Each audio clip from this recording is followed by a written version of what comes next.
Welcome to all of you in Atomic Academy. Last videos में different जो particles हैं fundamental particle of atom उसके about study किया गया। उनकी डिस्कवरी हुई। पता चला कि जो एटम है उसमें इलेक्ट्रॉन, प्रोटॉन और न्यूट्रॉन ये फंडामेंटल पार्टिकल्स हैं। अब यहाँ पर एक क्वेश्चन पुट अप हुआ कि इन ये जो पार्टिकल्स हैं वो किस वे में किसी एटम के अंदर अरेंज है, इनका अरेंजमेंट किस प्रकार का है, क्या कोई एक सिस्टम है जिसके अकॉर्डिंग इनका अरेंजमेंट है या फिर ये रैंडमली उसके अंदर फील्ड है। तो यहाँ पर सबसे पहले एक व्यवस्था दी गई, मॉडल आया था जे थॉमसन का प्लम पुडिंग मॉडल।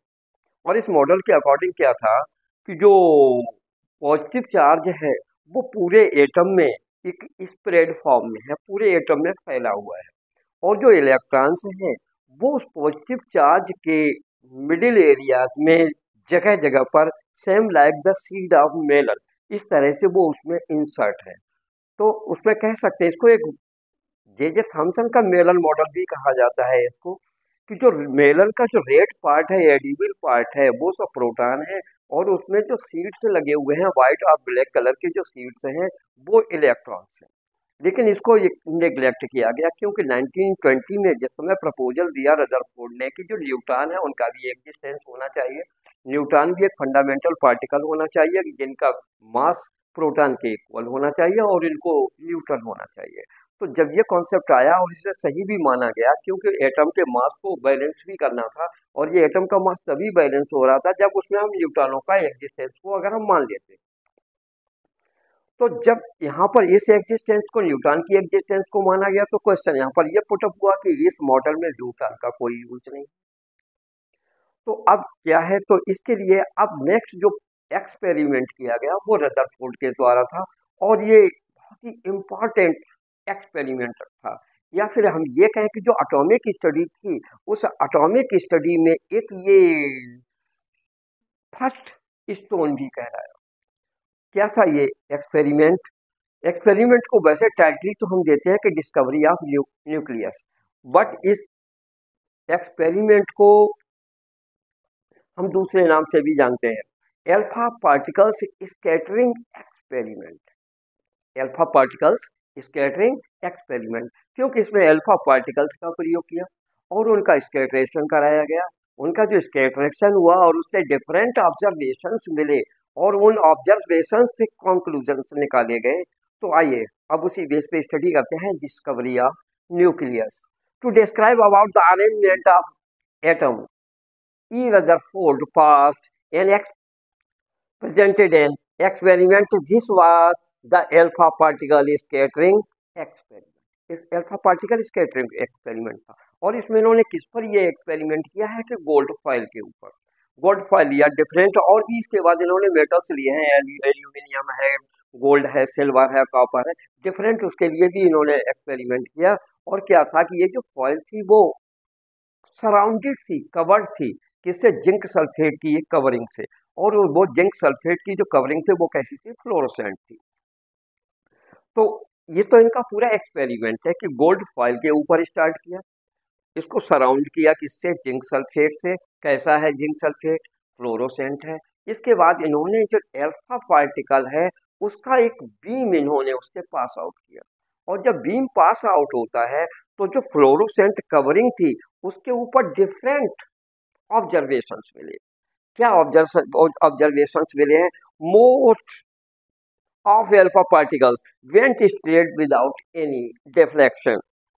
यहाँ से मोस्टली जो एल्फा पार्टिकल्स हैं वो क्या देखा जा रहा है? सारे पार्टिकल सेम डायरेक्शन में पास आउट हो जाते हैं, कोई भी डिफ्लेक्शन नहीं करते हैं, या जो उनका पाथ है उससे कोई भी डिविएशन शो नहीं होता है।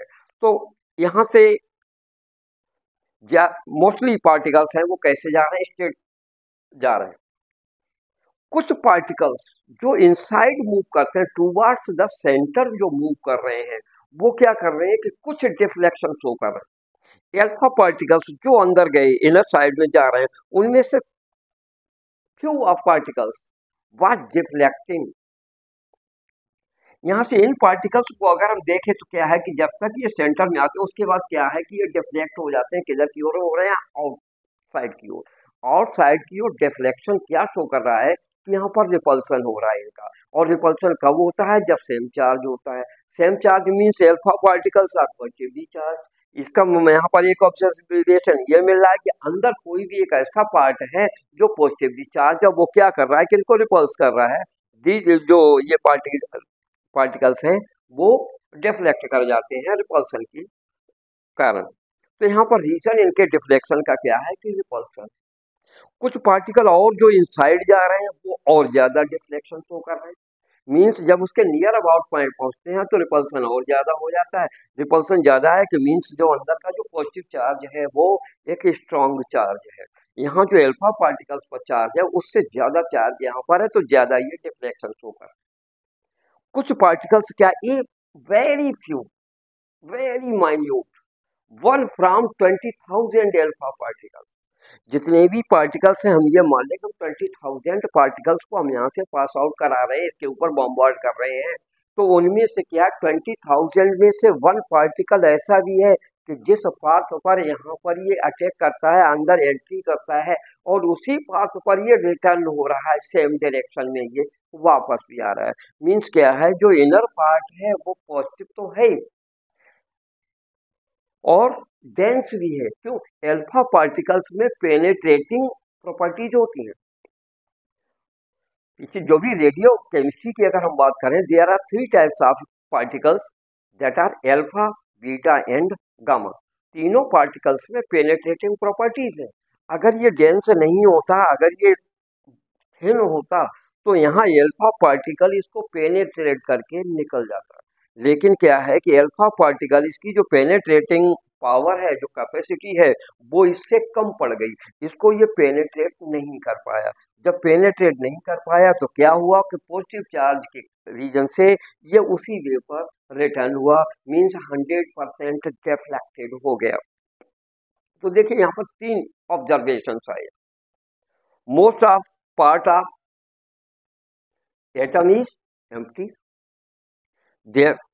इसी की वजह से क्या हो रहा है, मोस्टली जो अल्फा पार्टिकल्स है वो कैसे हैं, सेम डायरेक्शन में पास आउट हो रहे हैं। इसके सेंटर में कोई एक पॉजिटिव पार्ट भी है, जिसकी वजह से कुछ अल्फा पार्टिकल्स यहाँ से डिफ्लेक्शन शो कर रहे हैं टूवर्ड्स आउटसाइड, और वेरी फ्यू पार्टिकल्स रिटर्न हो रहे हैं। मीन्स क्या है कि अंदर का पार्ट है वो डेंस है और पॉजिटिव है, लेकिन बहुत स्मॉल है। इसीलिए 20,000 में से केवल 1 अल्फा पार्टिकल है वो रिटर्न कर रहा है। मीन्स क्या है कि अगर हम एटम का साइज देखें तो उसके कंपैरिजन में ये जो डेंस और पॉजिटिव पार्ट है वो बहुत वेरी स्मॉल है, दैट इज वेरी स्मॉल। तो इन्हीं 3 ऑब्जर्वेशंस के बेस पर 3 कंक्लूजन्स लिए गए। Since most of alpha particles went straight without any deflection, means there must be a very large empty space। Mostly alpha particle क्या है, सब बाहर स्ट्रेट चले जा रहे हैं। इसका मतलब यही हुआ कि इसके अंदर का जो एटम के अंदर का जो मोस्टली पार्ट है वो कैसा है, वो एम्प्टी।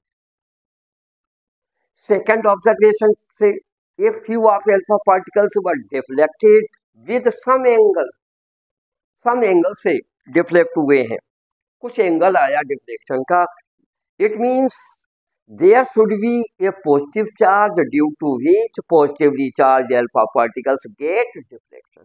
इसके सेंटर में क्या है कि कोई पॉजिटिव चार्ज है जिसकी वजह से पॉजिटिवली चार्ज अल्फा पार्टिकल्स को क्या मिला, यहाँ से डिफ्लेक्शन मिला है। A very few. अब थर्ड ऑब्जर्वेशन जो आया उसके बेस पे क्या कंक्लूजन आया है, a very few of alpha particles returned on the same path। It means there should be a very small, dense and positive charge which deflect to alpha particles। इसका mean क्या हुआ कि जो यहाँ से वेरी फ्यू पार्टिकल जो जा रहे हैं अंदर की ओर, जो जा रहे हैं सेंटर की ओर जो जा रहे हैं, वो जाते हैं और उसी पाथ पर जो रिटर्न हो रहे हैं। इसका मतलब क्या हुआ, क्यों है ऐसा, वहां कुछ होना चाहिए, क्या स्मॉल कोई पार्ट होना चाहिए, वो कैसा है, डेंस है, स्मॉल तो है, क्योंकि कुछ some particles are very few particle size, dense है एंड पॉजिटिव चार्ज भी। तो यहाँ पर 3 properties, very small, very dense and positively charge.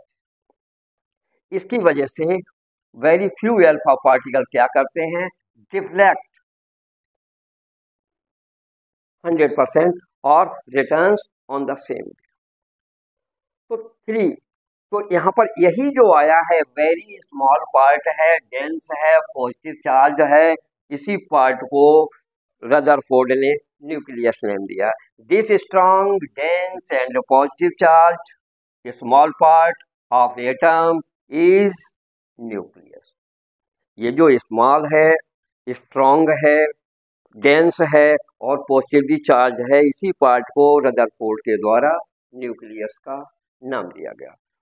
तो इस तरह से इस डिस्कवरी के द्वारा आगे की पूरी जो एटॉमिक स्ट्रक्चर है वो क्लियर होता है, और इसी डिस्कवरी के बेस पे रदरफोर्ड ने अपना एटॉमिक मॉडल डिस्क्राइब किया, जिसके बारे में आप स्टडी करेंगे नेक्स्ट वीडियो में। तब तक के लिए गुड बाय।